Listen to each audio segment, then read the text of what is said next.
dans un pays où tout va pour le meilleur des mondes, d'après le discours du chef de l'État, pourquoi une si grande fuite des cerveaux? Pourquoi tant de suicides parmi les forces vives de la nation? Je rappelle que nous sommes premiers en tant que premier pays ayant le plus grand nombre de suicides et 5e pays dans le monde. Pourquoi le taux de chômage est-il si élevé? À tel point que les jeunes n'ont que 3 destinations après leur diplôme. Soit ils sont gérants de cabines téléphoniques, soit ils sont chauffeurs de taxi Yango, soit ils vont se noyer dans la Méditerranée. Parce qu'il est important de savoir comparer 2 types de gouvernance. La gouvernance sous son excellence Laurent Gbagbo, qui a été combattue sans répit par la France, la CEDEAO, la communauté internationale. Une gouvernance à laquelle on n'a fait aucun cadeau.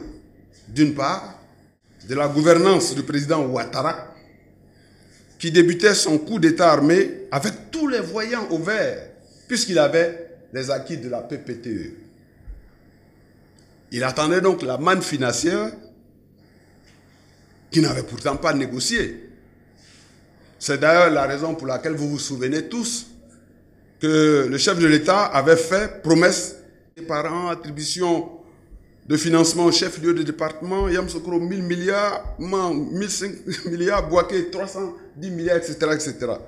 Ces promesses n'ont jamais été tenues. Actuellement, les intentions d'émigrer sont environ de 32% dans la population ivoirienne. C'est énorme. Ça veut dire qu'un jeune sur 3, voudrait émigrer.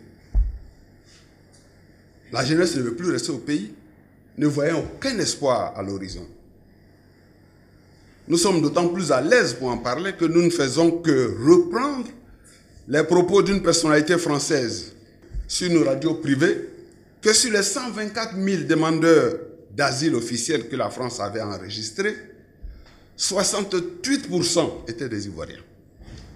Au microphone de radio BFM, je cite, « La croissance ne profite qu'aux étrangers, en particulier la France. » La croissance dont parle le chef de l'État ne profite qu'aux étrangers, en particulier la France. Les jeunes Ivoiriens qui devraient en profiter, fuient les immeubles, les ponts, les kilomètres de bitume pour traverser la Méditerranée au péril de leur vie.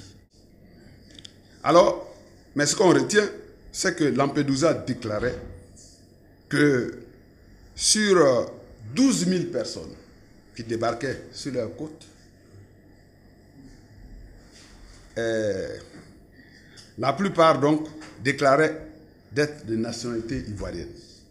Cela représentait 230% d'augmentation du nombre des Ivoiriens dans la période de 2017 à 2023. L'Union européenne nous avait attribué en 2015 à Malte la somme de 200 milliards pour nous occuper des jeunes. L'utilisation de ces fonds par le gouvernement RHDP n'a jamais été transparente. C'est le lieu de rappeler ici les mesures que son Excellence M. Laurent Gbagbo avait prises en son temps au pouvoir pour améliorer les conditions salariales malgré les conditions de guerre et malgré la division du pays en 2 parties. Il avait augmenté le salaire des policiers, proposé un salaire spécial aux magistrats, ou encore supprimer les salaires à 2 vitesses des enseignants que le Premier ministre Alassane Ouattara avait institué. Un article signé par Jean-Yves Garneau, qui est paru sur le net, les références sont là, qui dit que la Côte d'Ivoire a le plus grand écart entre l'indice du pouvoir d'achat et l'indice du coût de la vie. Alors, depuis 2011, les Ivoiriens, même ceux qui avaient jubilé avec l'éviction de son Excellence le président Gbagbo, ont constaté eux-mêmes, à leurs dépens, des anomalies qui n'honorent pas le pays. Parmi ces anomalies, le principal et le plus impactant, je le dis vraiment, je le pense, c'est le rattrapage ethnique. Ce rattrapage a remplacé de facto le sacro-saint esprit d'émulation basée sur la compétence qui avait permis, depuis Houphouët-Boigny jusqu'au président Gbagbo, de mettre au poste important de l'État des citoyens de toutes les régions de Côte d'Ivoire, pourvu qu'ils soient compétents et capables. On peut illustrer près de nous cette volonté de choisir les meilleurs par l'appel à candidature que le président Gbagbo a instauré pour choisir les directeurs du Trésor public, des impôts et de la douane.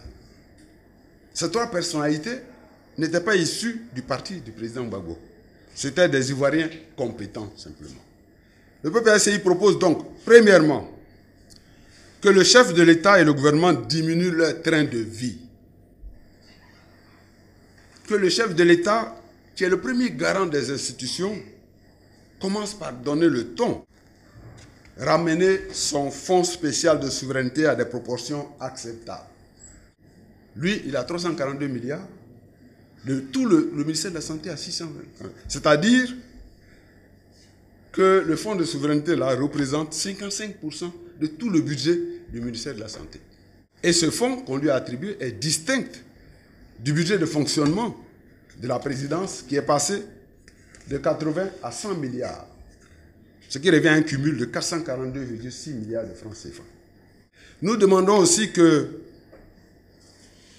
le chef de l'État vende au moins un de ses aéronefs. Il y en a plusieurs. Hein? À quoi sert-il d'avoir plusieurs avions présidentiels puisqu'un avion a une espérance de vie d'au moins 35-40 ans? Nous demandons aussi de justifier le fonds d'appui aux femmes de Côte d'Ivoire, FAFCI, de 26 milliards dont bénéficie son épouse, la première dame. Parce qu'il y a un ministère de la femme qui existe déjà.